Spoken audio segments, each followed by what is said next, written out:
It is 8 o'clock, but it's hour number 3 here on McElroy and Cubelic in the morning. Damian Mitchell here in studio live, hosting the best of Mac and Cube. And of course, can't do it without our wonderful listeners. Hope everybody has a safe and happy holiday season. Merry Christmas to all. And hopefully you've gotten your Christmas shopping done. I hope so.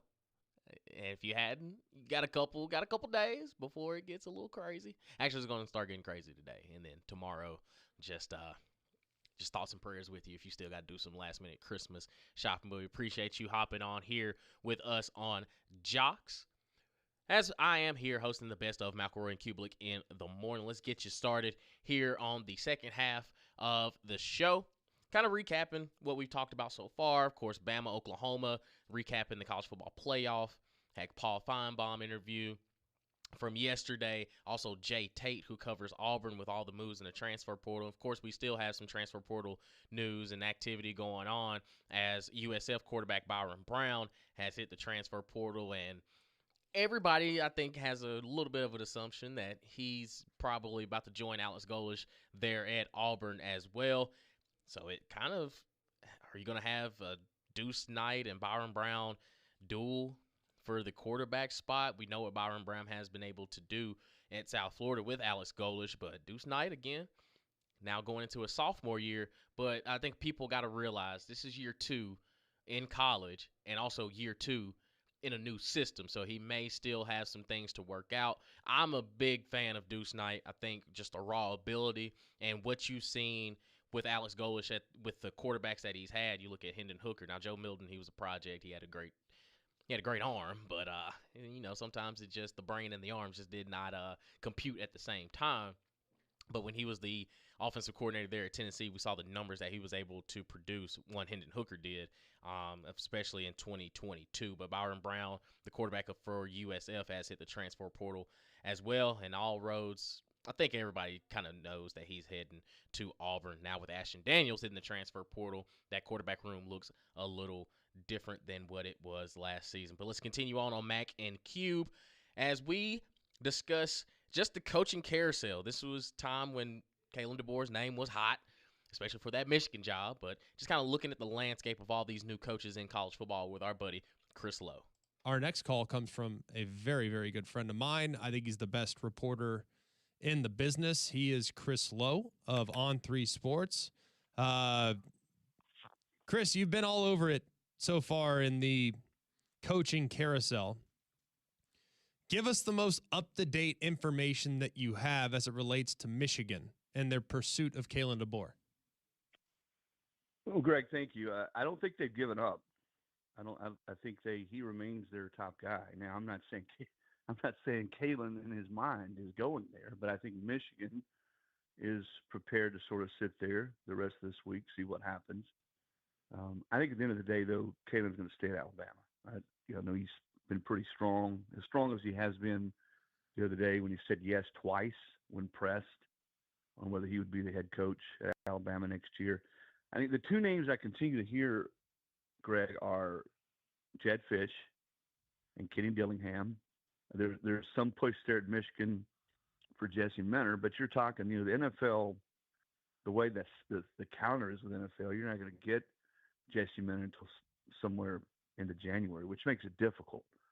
But so that's what I hear right now. There's been talk that Michigan, for the right guy, is ready to basically give a blank check. So does that mean that someone who's already re-upped with somebody or someone who just went somewhere, that the money's big enough to where they can get out? I don't know, but a lot going on at Michigan right now, as you know. So I think it's going to me, it's going to have to be blockbuster for somebody like that who's already, I'm just going to, let's say, it's not going to be Matt Campbell, Clark Lee re-up with Vanderbilt, but it'd have to be just outrageous, I think, for somebody to get out of their deal and go to Michigan, especially not knowing, let's be honest, is Ward Manuel going to be the AD? Yeah. 6 months from now? I don't know. I think that's a big question. That's a big reason why they're swinging for the fences, because his job could be on the line. He needs to kind of land a big fish here, and if he doesn't, he might ultimately be the one that is in a difficult spot. The fact that they don't owe Sharon Moore any money in the buyout, how does that impact the evaluation of their pursuit of some of these guys that you said might have some prohibitive buyouts for most other places? Well, it's got to help, right? I mean, you're not having to pay somebody $12 million or $8 million to go away. I mean, Alabama paid $12 million just to get Kalen 2 years ago from Washington. So you don't have that if you're Michigan, with the guy you're firing, because you're firing with cause. So you've got some extra cash. And I think that's why Michigan, is willing to pay top dollar. To me, and this is no secret, man. It's all about being able to give a guy money to build his roster. That's where we are right now. The proper resourcing. And although you got the rev share, which is $20 million for the entire athletic department, about $15 million of that goes mostly to football. But you got the NIL part of it, which can be written down. You can't necessarily give a guy a contract and say, okay, you're going to have $28 million. But you also could sit there and show them how you're going to do it, how you plan to do it. I think that resourcing part now, I know it was certainly a big part of Lane Kiffin's decision across the board. I think Michigan is prepared to do the same thing with whoever they get. But Greg, that every coach now, before they re-sign with a school or take another job, they want to see your resourcing plan for NIL, how they can build their roster. So what exactly does that look like now that it has to be authentic NIL?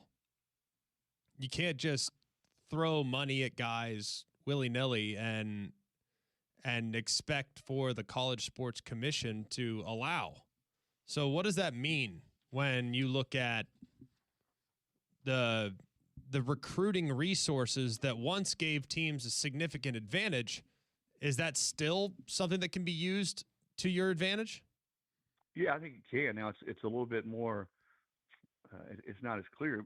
Every school loaded up and front loaded all these deals last year for a lot of guys. It's going to be harder to do that now. So you got to be more creative.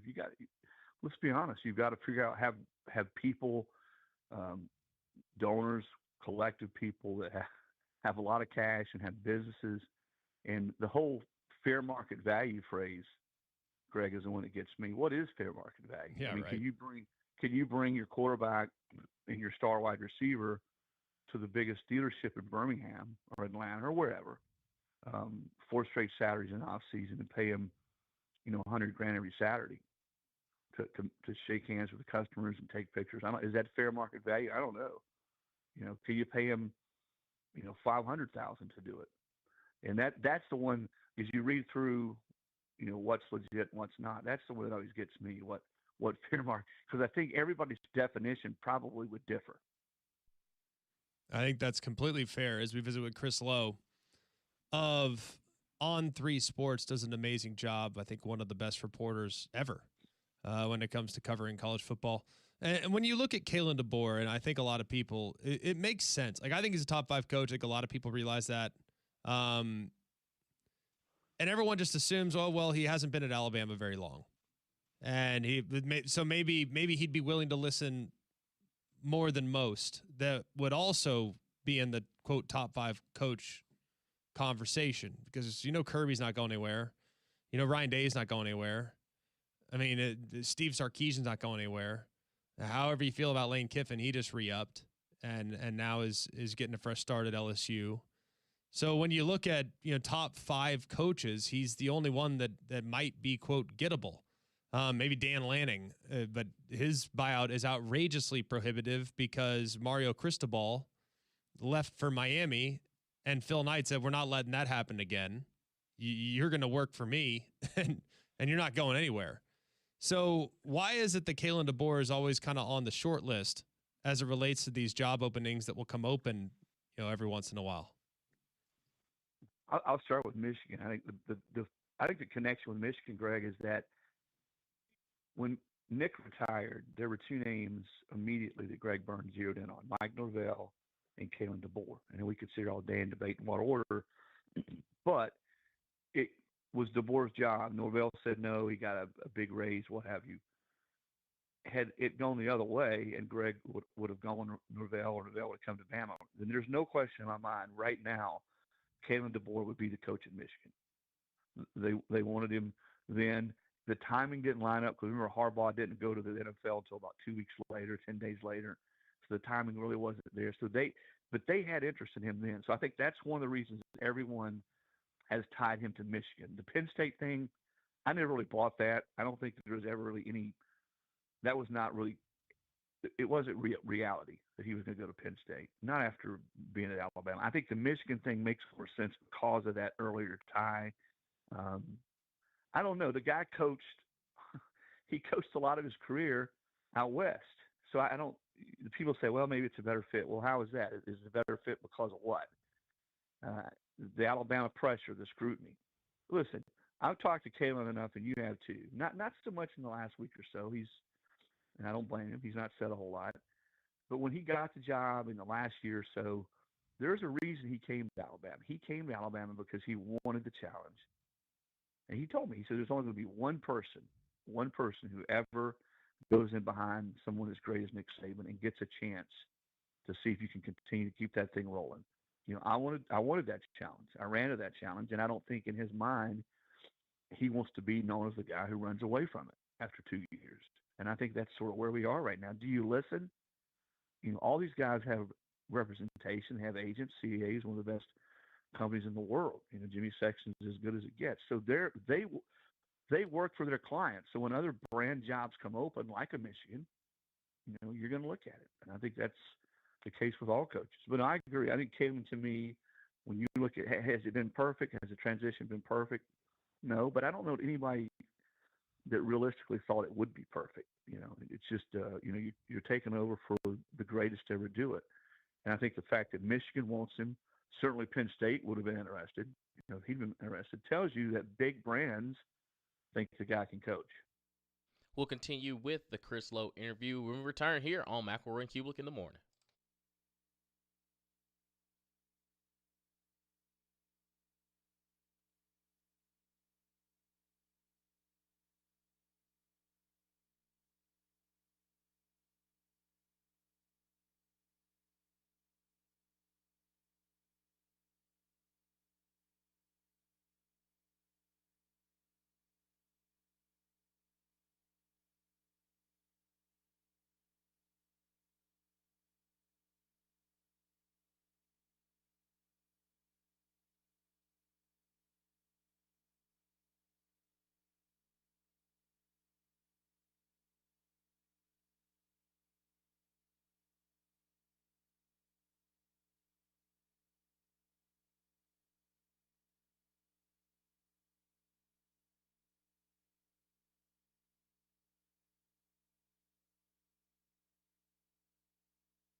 Welcome back into McElroy and Cubelic in the morning. Damian Mitchell hosting the best of having some fun here in studio. 205-834-9450.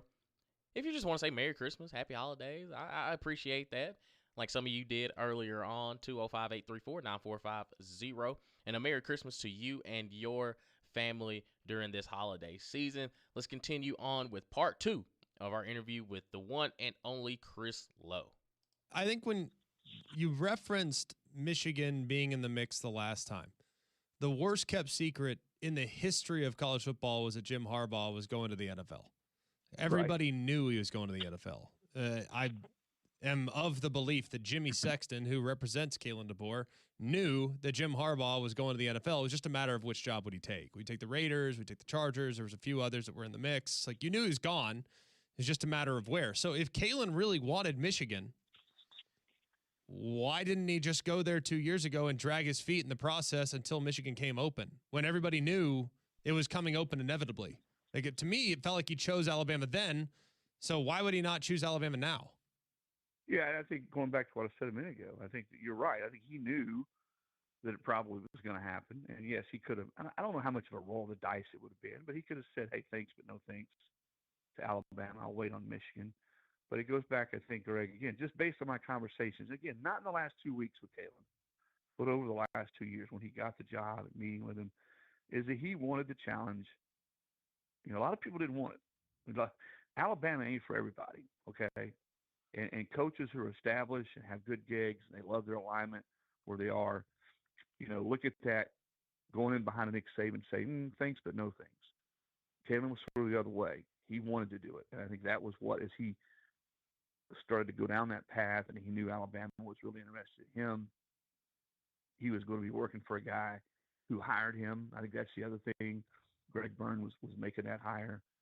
Those were things that all appealed to him. And he knew he didn't come into Tuscaloosa with his eyes closed. Now, I don't think, and you would be able to speak to this because I don't know what's harder, being a quarterback at Alabama or being the head coach at Alabama.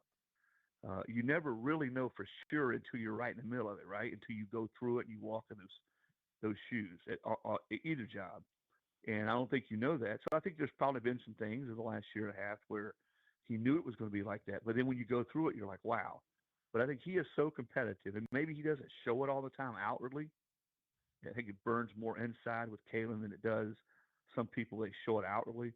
That the thing he's focused on the whole way, and I think it brings it all back full circle to where we are this week in this first playoff game, that he's going to coach the tight end. I think that's been his focus, and all the stuff on the outside. I think by and large, he's been able to weather that.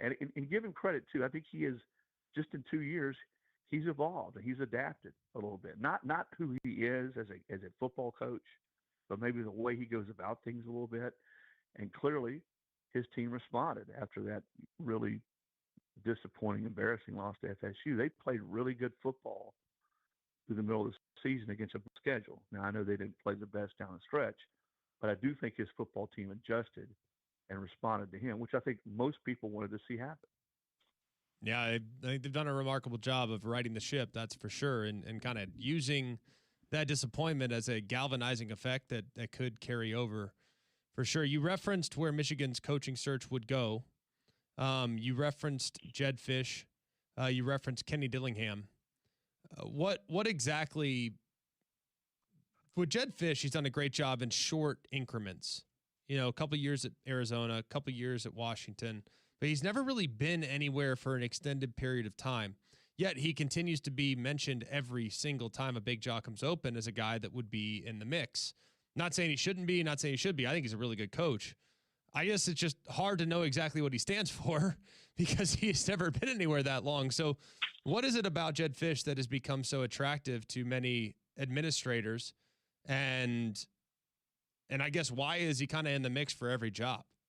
Yeah, well, that's a good question. I think offensively, you know, his teams have typically been pretty good. And it's, I think you look so many times when the people that are making the hires, you know, they want offense. That's sort of what they're attracted to. But he doesn't have a long body of work at just one place. And I think that is one of the things when if I'm an AD, that's certainly something I'm looking for. Or I'm looking for somebody that's, take Lanning, for instance. He'd not been a head coach, but you knew and seeing what he'd done at Georgia and sort of a little bit of a clone maybe of Kirby when Kirby was a defensive coordinator. Those are typically the two right now anyway, the two models. And a guy like Kalen. Kalen had won everywhere he'd been. He hadn't been a lot of places other than Sioux Falls for a long time. He'd been at Fresno for a couple of years, Washington for a couple of years.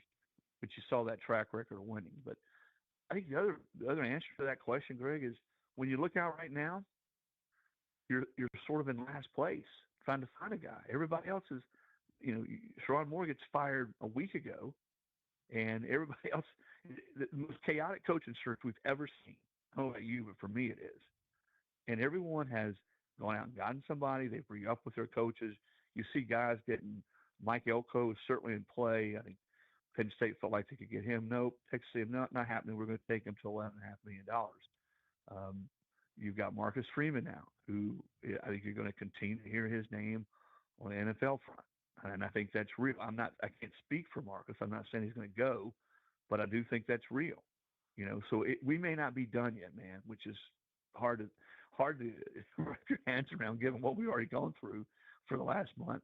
Imagine, and again, I don't think Kalen's going to go, but imagine Bama and Notre Dame open up, or Notre Dame and Michigan still open. And let's say a Fish gets it, and Washington, another good job, is open. My question to you is, you've asked me a lot of questions, is it ever going to end this cycle? Yeah. Well, I don't know. I've never seen anything quite like it because we're talking about impossible circumstances given the calendar. We're talking about big name coaches that know the way things have been done the last 5 years cannot continue to be sustained because now it's rev share as opposed to free reign NIL. That's, I think, factoring in here. The fact that everybody thinks of making the playoff is a birthright. You should just be in no matter what. Everyone thinks the playoff is an attainable goal when in reality it's a very difficult spot to get to still. So I think there's a lot. Beyond Marcus Freeman, is there any other coach in college football that is viewed as attractive in the NFL? Just sort of going through my brain right now. No, I think he's right there at the top. I talked to Marcus, had a chance to talk with him at length the week of the Pittsburgh game. So that's been about 3 weeks ago. And he was pretty adamant to me, Greg, that all the speculation out there about he was going to go here, go there in college ball, wasn't. He says, listen, that's other people put that out there. That's not me. That's not me. I'm not thinking about that. It's not on my radar. Now the subject of the NFL, a little bit different story. And I don't want to, and I can't speak for Marcus, but I do think that's a whole different deal than going to say a Penn State or a Michigan or anywhere else in college ball.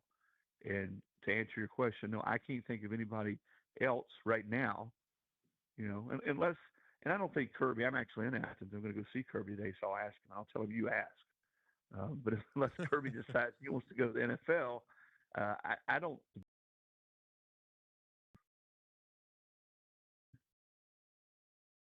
Sure. I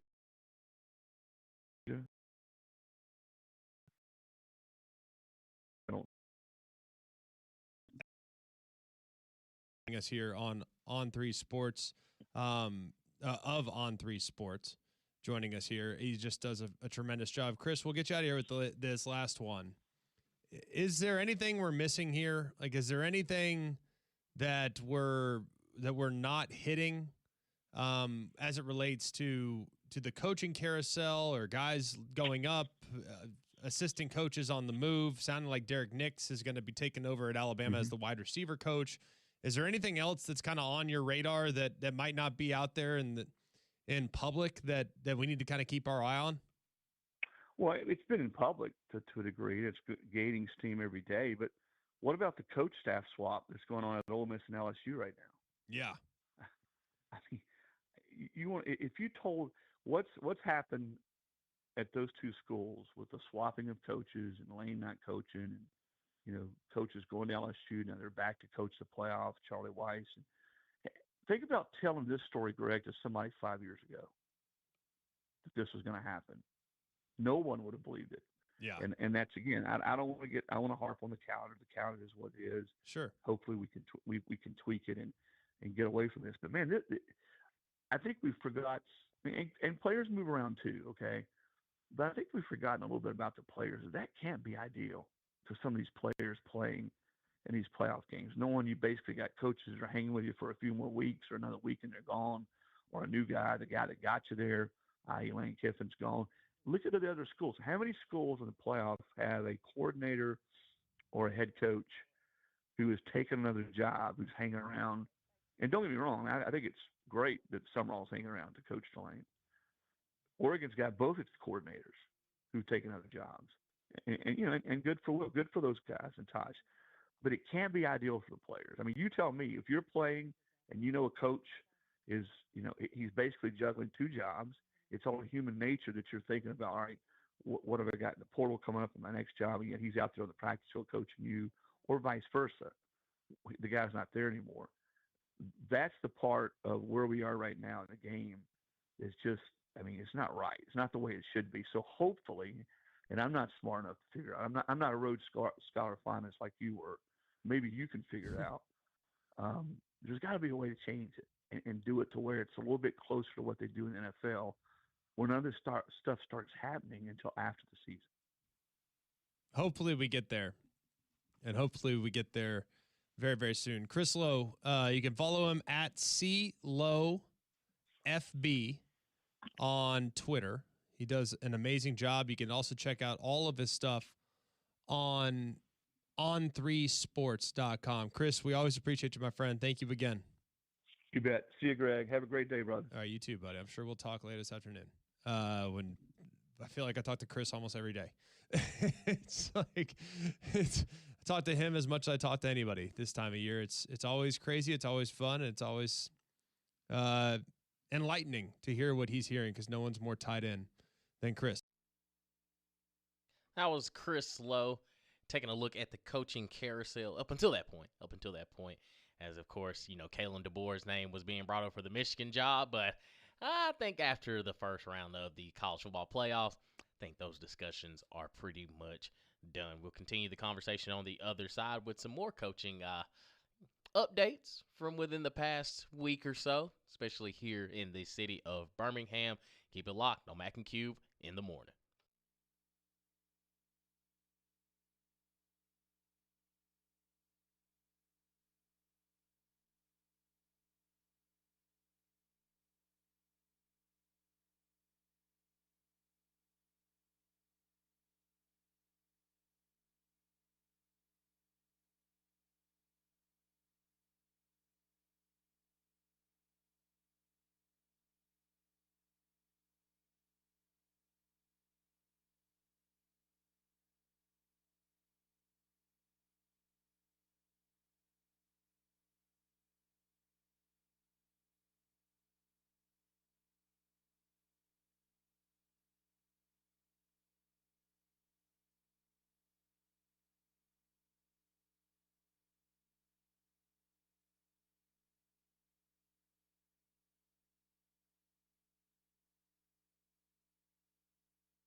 Welcome back into McElroy and Cubelic in the morning. Damian Mitchell here with you, hosting the best of Mac and Cube, and we're in the Coach's Power Hour.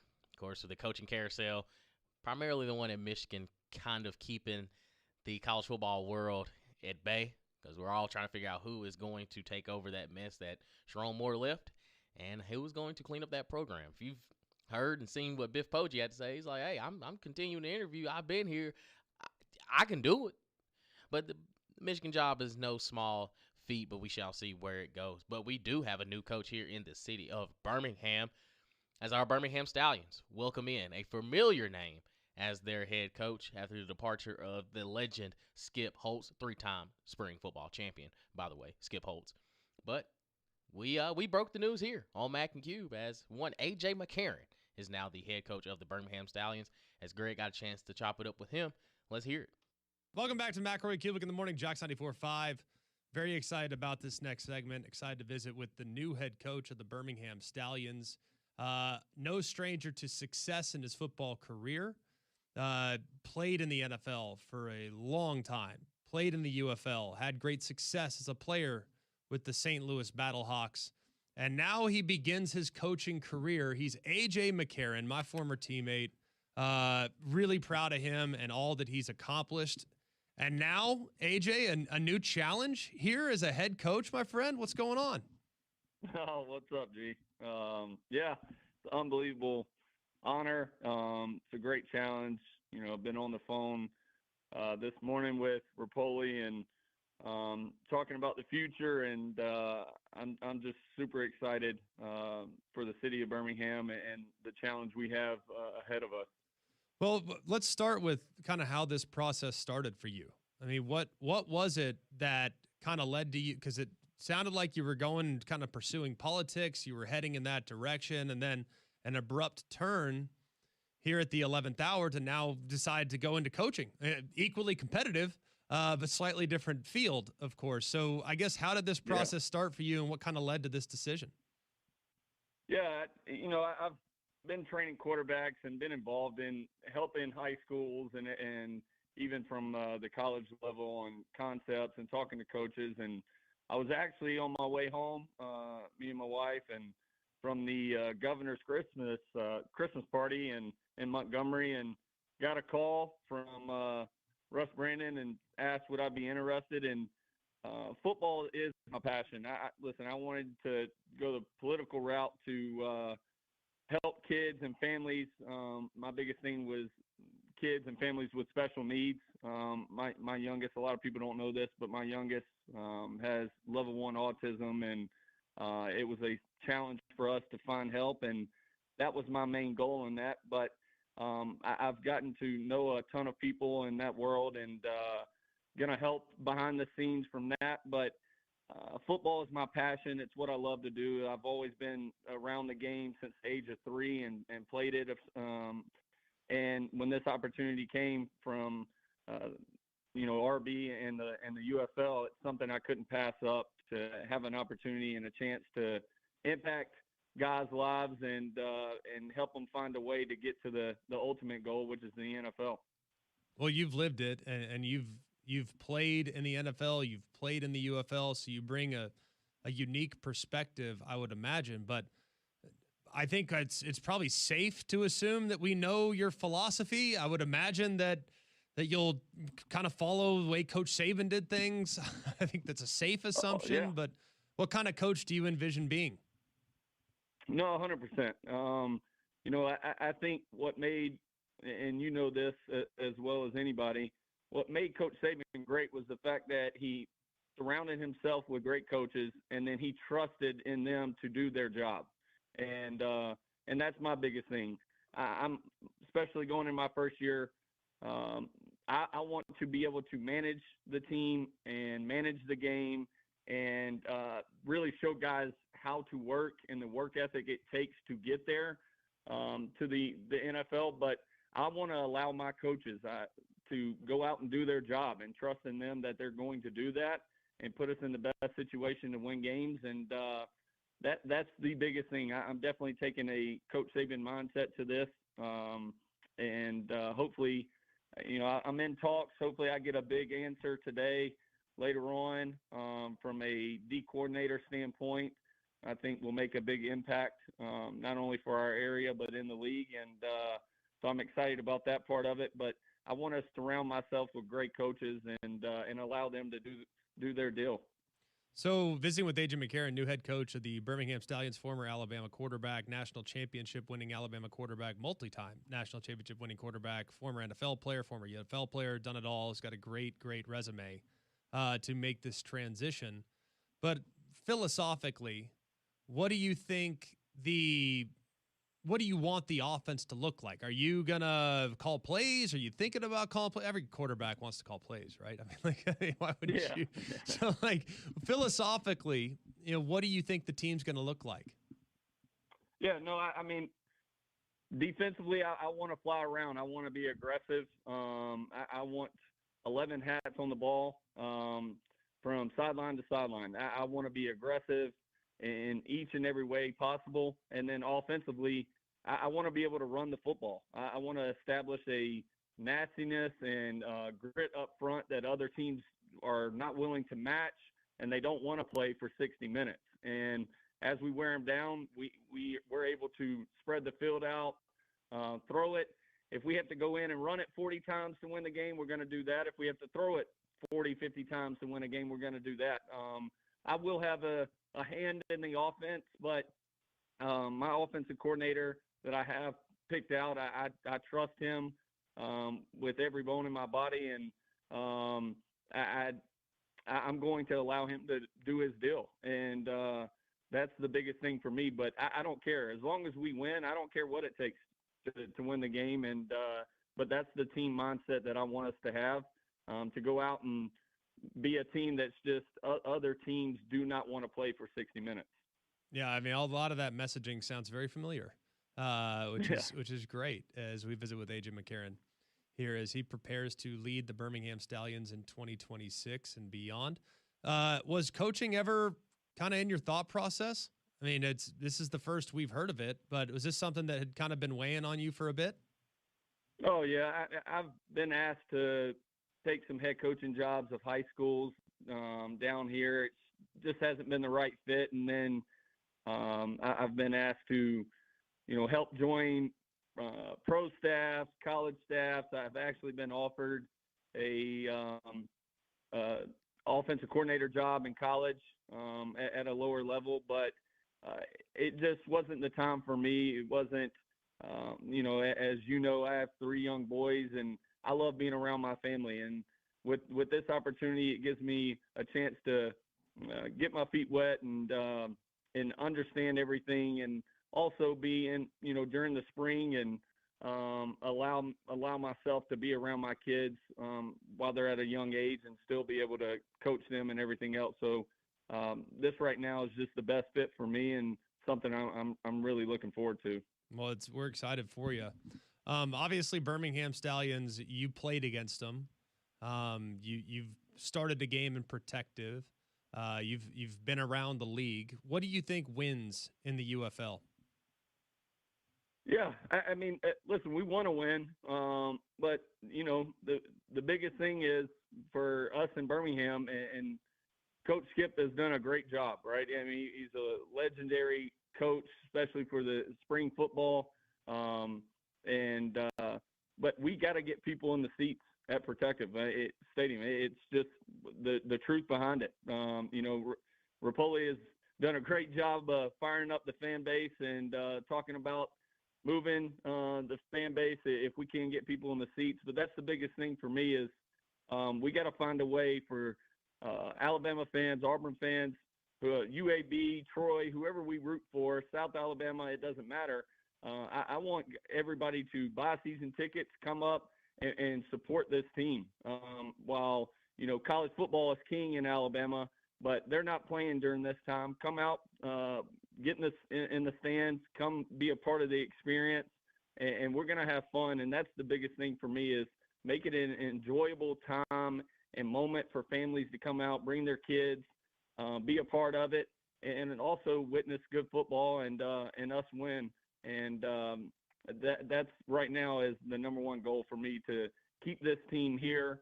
It's a challenge to keep it here in Birmingham, but I love challenges, and I like having to match Rapoli's mindset and attitude to this league, and it's going to be awesome to be a part of. Well, you can go online at theufl.com. Season tickets are on sale, and you can buy them now, and they're not crazy expensive, guys. Like, if you love having football in the area, and if you want to continue to support AJ and continue to support the community, you can go online right now and choose tickets. I mean, you can get in the door for very little, and it would be a lot of fun. It's a family-friendly environment. I've taken my kids. I think you'll have a good time when you go if you haven't gone yet up to this point. As you look at it and as you transition into this role, you're going to be in Dallas practicing most of the time. It sounded like there'll be some time spent in Birmingham.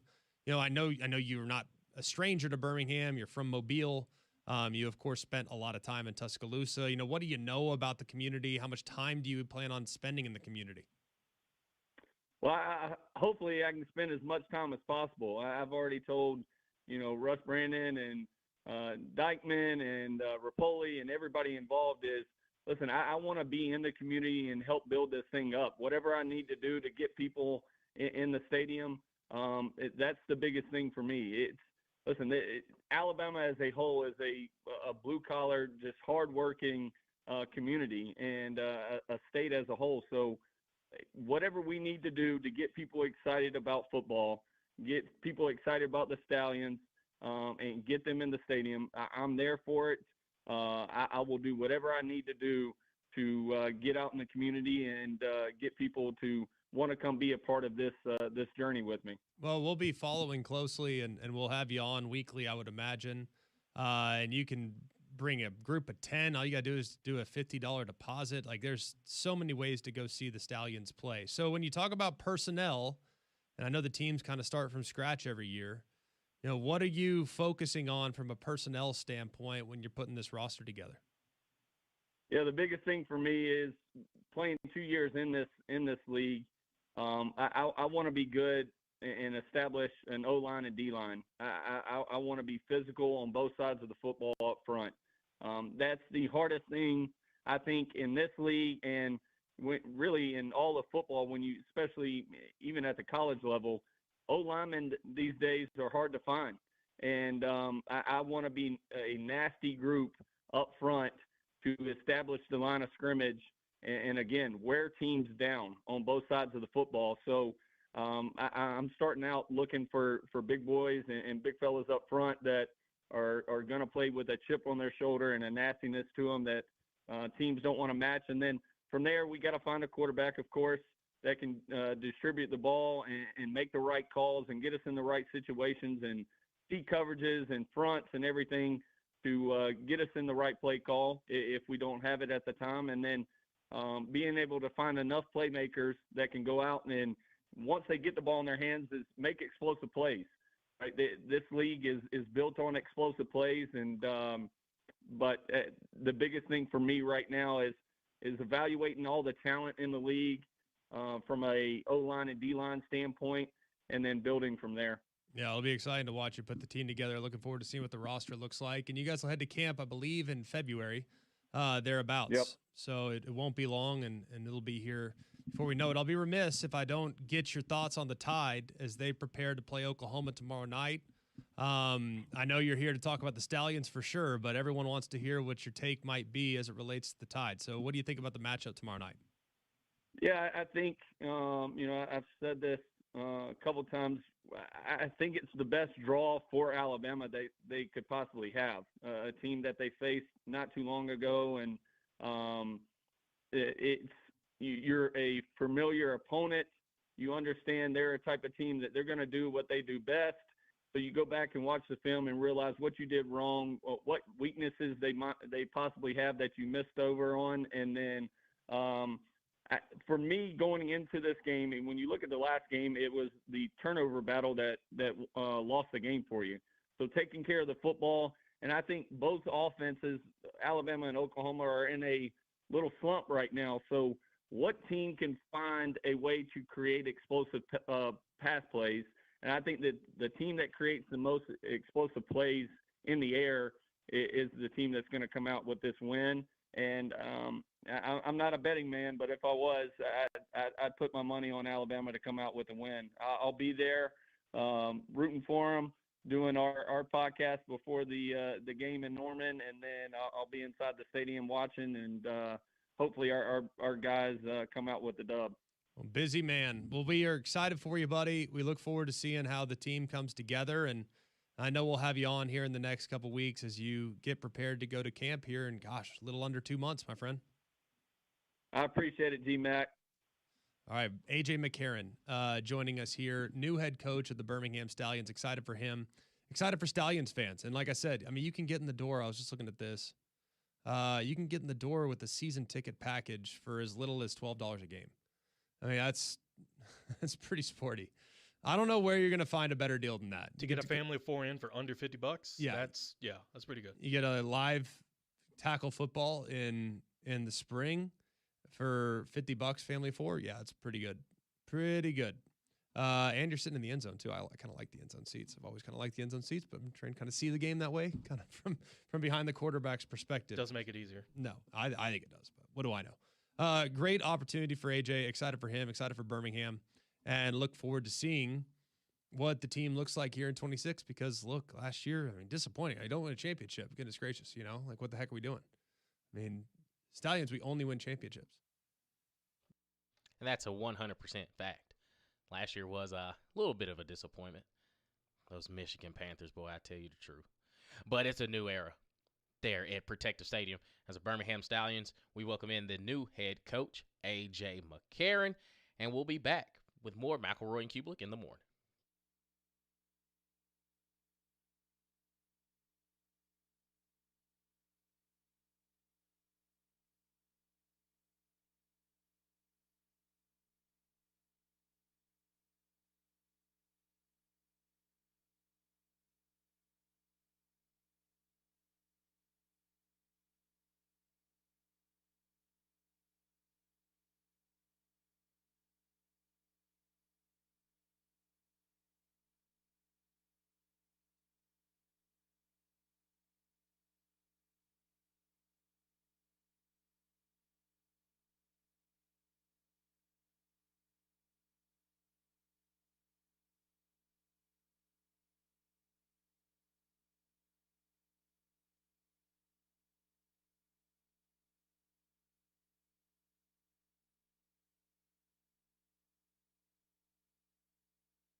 8:53 here on McElroy and Cubelic in the morning. Damian Mitchell here, hosting the best of Mac and Cube. Appreciate y'all hopping along with us. It's been 4 hours. We got a 4-hour show, so we got another hour to go because we started at 6 a.m. Again, we're going over the college football playoff. Of course, recapping Alabama, Oklahoma. Had Paul Feinbaum join us, recapping the college football playoff as well. Jay Tate, as he covers the Auburn Tigers, and taking a look at what the 2026 and beyond looks for the guys there on the Plains, as Alex Golish is set to take on the reins as the new head coach of the Auburn Tigers. Of course, we got into the holiday spirit, the holiday season, going back to our conversations with the Christmas songs, Christmas destinations. I think we'll come back to a little bit of that as we continue on because we do have another hour to go. Of course, going back and re-ranking the SEC quarterbacks and where we thought they would be in the preseason and then how the 2025 season went. And let's just say it was a lot of stock down. A lot of stock down, of course, with DJ Lagway, who's now in the transfer portal based off his 2025 season.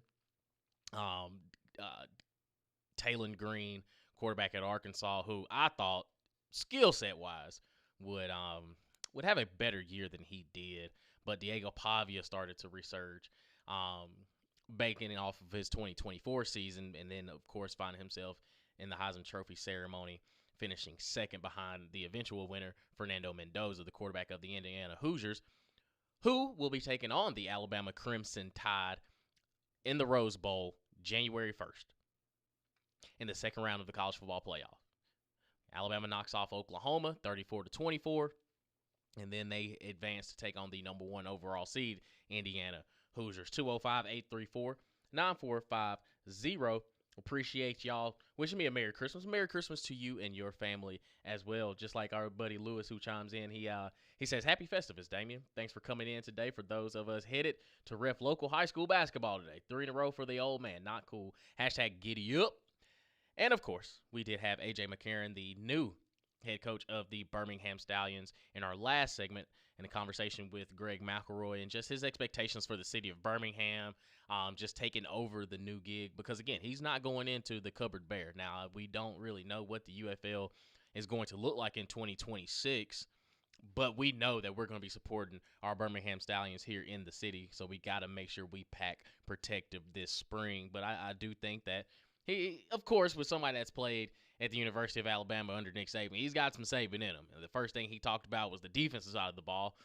As we know, Nick Saban was a genius on that side of the ball, but he wants to make sure that the identity of the Birmingham Stallions is just, I do not want to play this championship-level team game after game after game. So exciting news there from the new head coach of the Birmingham Stallions, one A.J. McCarron. Also, him and Greg, they shared locker room together. They were in the quarterback room together. Both of them have national championships, 3 amongst, the 2 of them. So if you want to talk about success, they've got a lot of it. But we still got another hour to go here on McElroy and Cubelic in the morning. Keep it locked right here on Jogs.